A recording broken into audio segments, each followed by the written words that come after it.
College football is back, kind of, sort of. Kenny, what you got for me? Oh, yes. That new Big Ten music. Something feels weird about that, man. Don't say that. That feels so strange. The official music of pillow fighting. Exactly. The pillow fight anthem. Rico, it's just me and you here today. There is no Mike Valenti in. So can we speak honestly about a topic that I feel like has just gone a little bit over the rails?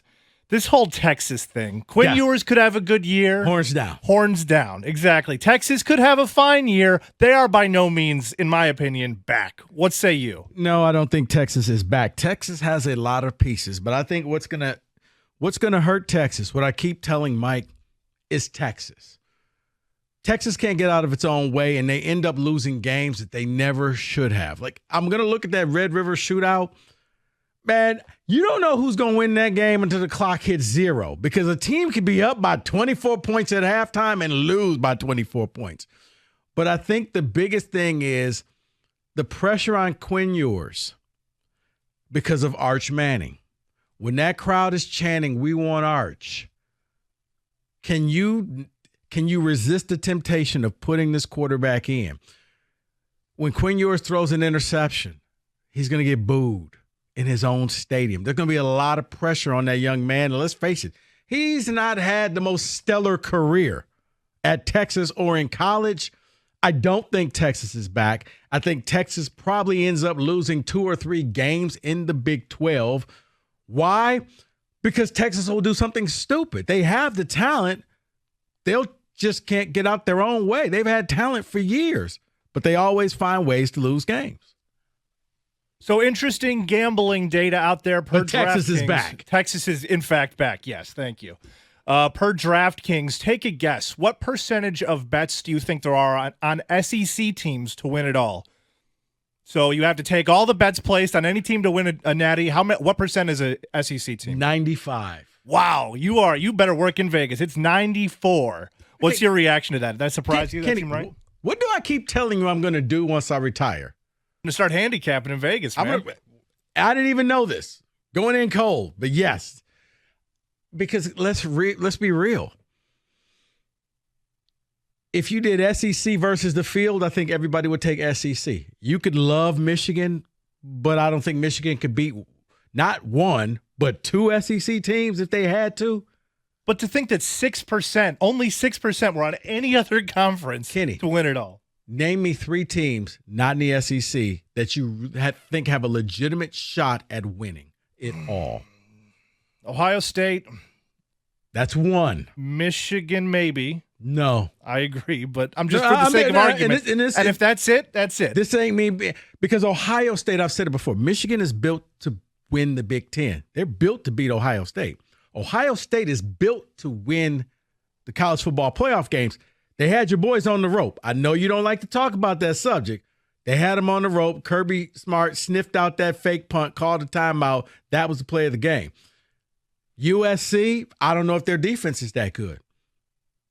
Florida State, you got to show me that you're actually really Ohio State, and that's probably it. So, but if I said Alabama, okay. Georgia, okay. LSU, even minus your defensive tackle missing the first game, still okay.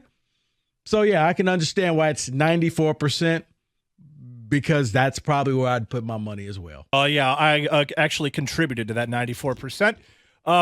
You couldn't name 3 teams. You're right. You're right. Ahead of your time, as always. More smoke coming out of the ACC. Cal, Stanford, and SMU again under, quote, serious consideration. Are we just doomed for the geographical irrelevance to be thrown right out the window across the board? Geographic irrelevance went out the window when West Virginia joined the Big 12. At that point, we just had to realize it's not there. When Nebraska came to the Big 10, it was a stretch.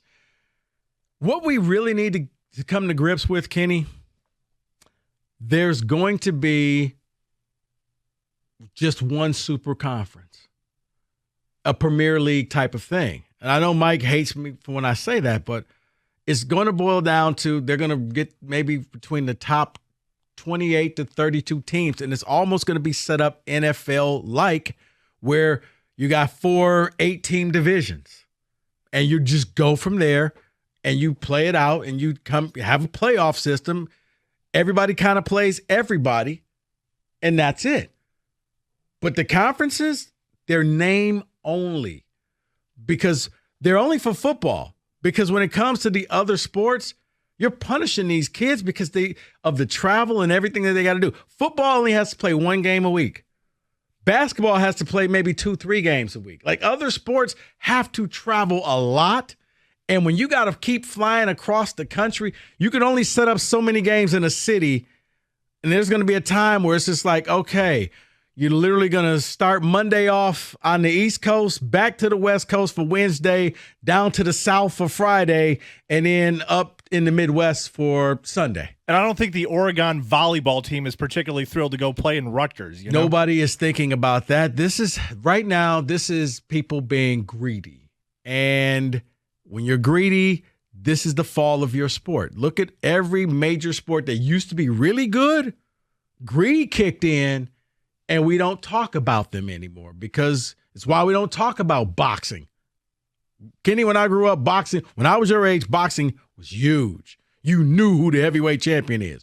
Right now, you could offer somebody $1 million.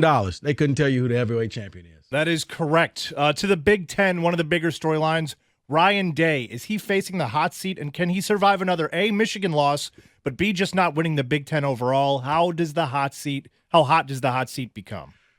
You know what? I think the hot seat will be very warm if he loses to Michigan again. Now, the reprieve that Ryan Day got, he benefited, Kenny, from the best loss in college football because he lost his top receiver in the game off of a dirty hit.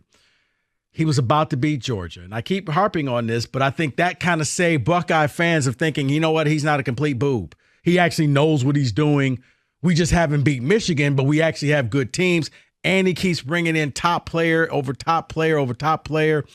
Regardless who the quarterback is, your job is don't turn the ball over. You got a ton of people out here who can help you. I would probably say, yeah, Ryan Day is safe, but if you lose to Michigan, the seat gets warm again.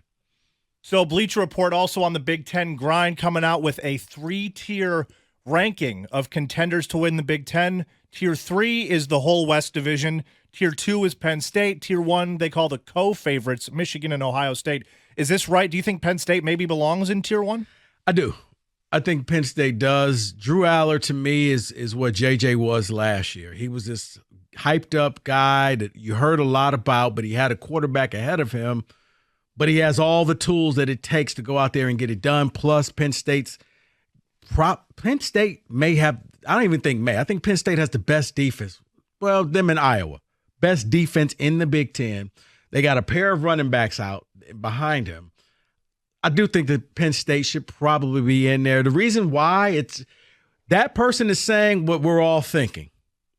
James Franklin will find a way to screw this up. I think I saw the record. He's got a losing record against both Michigan and Ohio State. So, yeah. And I think I got to check to see. I think he even has both of those games at home. And he'll still find a way to lose them. Same article lists a couple of other hot seat coaches. I'll rattle through them, see what you think. They do have Mel Tucker there, but we've discussed him ad nauseum. We can skip him. Tom Allen, Indiana, last 2 years, 4-8, 2-10. He has a $20 million buyout.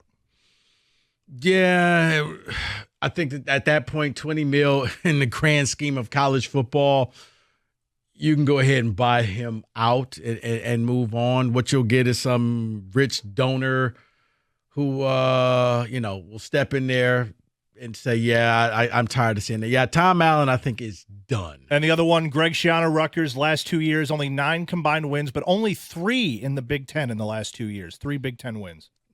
Yeah, it's been quite a disappointment because he came in during COVID as well.